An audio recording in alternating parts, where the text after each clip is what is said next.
Hello everyone and welcome back to Nanmu November. Back at the start of summer, I created a poll asking which Nanmu figures you would want me to take a look at on the channel. The most requested one was the Mosasaurus, or Lord of the Abyss, as Nanmu calls it. Well, it took until August for me to get it, and until now to review it. I'm sure this is one you've all seen before, or at least have heard talk of. When it started winding up in collectors' hands, there was a lot of chatter going around. A good chunk of it bad. People were upset it was a lighter material, and the paint job had appeared to suffer from promo images to final products in a way a Nanmu product hadn't before. And when I finally got my hands on it, I could see what people were talking about, at least in terms of the coloration. Yes, it's a much less solid material, but it doesn't feel cheap by any means, and for the size and price point, I think it's still certainly decent. But the paint did suffer somewhat. I know we're kind of doing this out of order with this review, but this is all a setup to determine whether or not the rest of the model rises above these shortcomings. Really, when I saw the stock photos of this figure, I was ecstatic. I had been wanting a sizable and highly detailed Mosasaurus figure since the first Jurassic World, and it was finally happening. The detail looked fantastic. The paint job had so many different shades of blue that really brought all of those sculptural elements to life. Look at the transition from the light underbelly to the darker ventral regions, complete with mottled breakup of different shades of blue. There was no way not to be excited for this figure.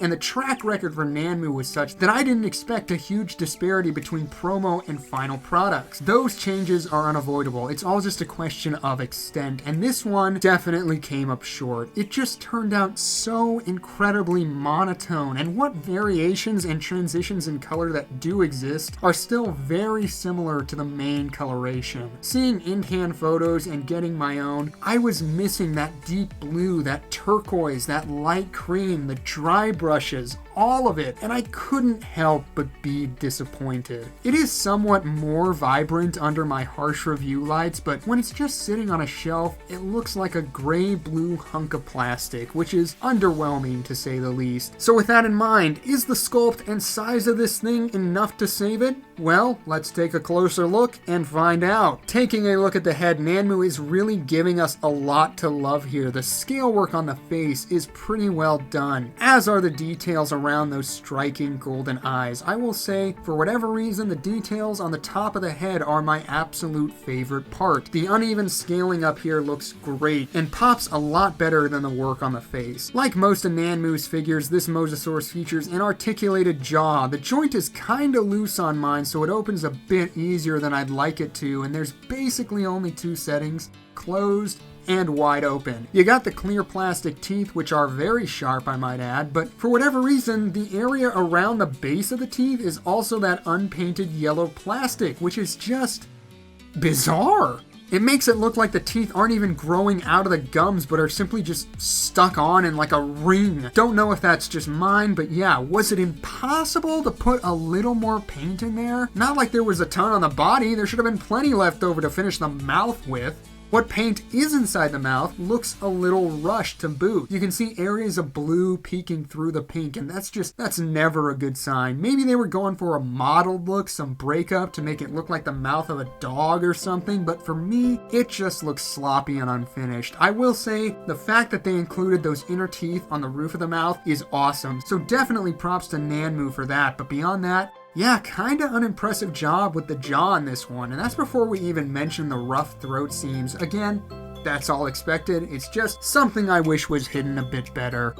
Moving down the body, there's a lot of great detail on this figure, mostly on the dorsal region with those big crocodilian scales and scoots and ridges. All of that looks quite nice, and the golden coloration really helps it stand out against the flat tones of the midsection. The flanks have some nice bumps and skin wrinkles that would definitely benefit from some dry brushing to bring it to life. As you move down the body, you can see that the spikes get larger and larger until they terminate at the paddle tail. So yeah, I will say Nanmu has hit the right notes with the sculpt on this figure, particularly in terms of the look of the dorsal region. That's all great, but it just comes across as a little bit flat and lifeless in the long run, which is unfortunate.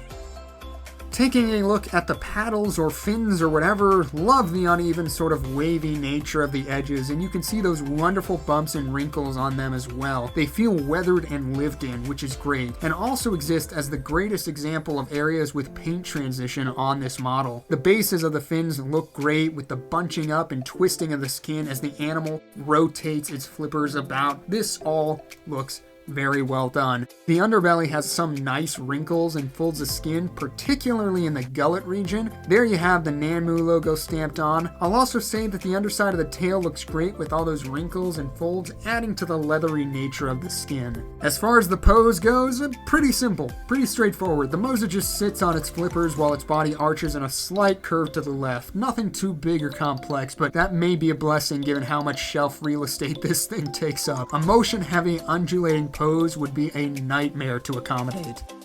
And speaking of size, let's bring in the trusty tape measure. A straight measurement from tip of snout to tip of tail puts this behemoth at roughly 23.5 inches long, or around 60 centimeters. He's less impressive from the ground up at only 3 3/4 inches tall, or 9.5 centimeters, but cut him some slack. He's a sea critter. He doesn't do the vertical thing.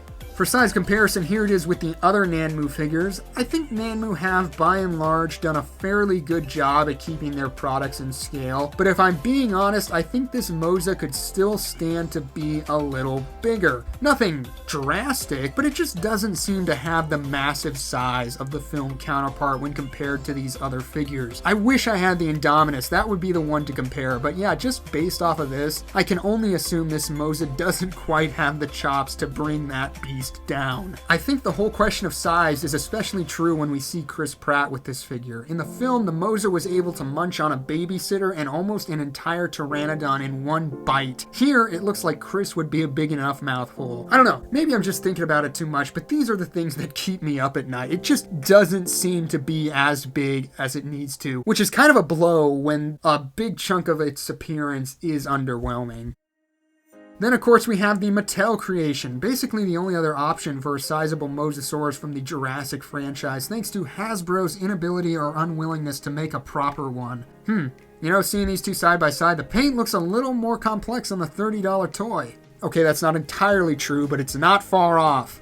Anyway, that was the Nanmu Mosasaurus. Sorry it's not on a turntable, I should mention it's just way too big for my review space to be rotating around. Now, I don't think it's fair to say that this figure is without merits. Nanmu have given me a lot to enjoy about it in terms of detail, but the paint job is a bit flat and lifeless, especially when compared to their other offerings and how well handled those paint jobs are. I get that there's only so much you can do with a mass-produced model at this size, but even just a little breakup, a little dry brushing, a little wash would really bring all of those details to life and sell this figure as the epic piece it could have been. Overall, I am glad to have it, but I'm also glad I didn't pay the market price for it. I think you know where I'm going with that, and it should come as no surprise that this Mosasaurus is a discount dino in my eyes. It's like the Ankylosaurus figures. There's no real wow factor to it beyond its size, which is awesome, but it could have been much more. But like pizza, when Nanmu is at their worst, they're still pretty good. I think the reaction and hate this figure got was a little exaggerated, but I can't say I don't see the problems that exist within the piece. But what about you? Are you in love with this figure? Or are you like me and think it could have been taken a step further? Do you think it's big enough, or did it need some extra size?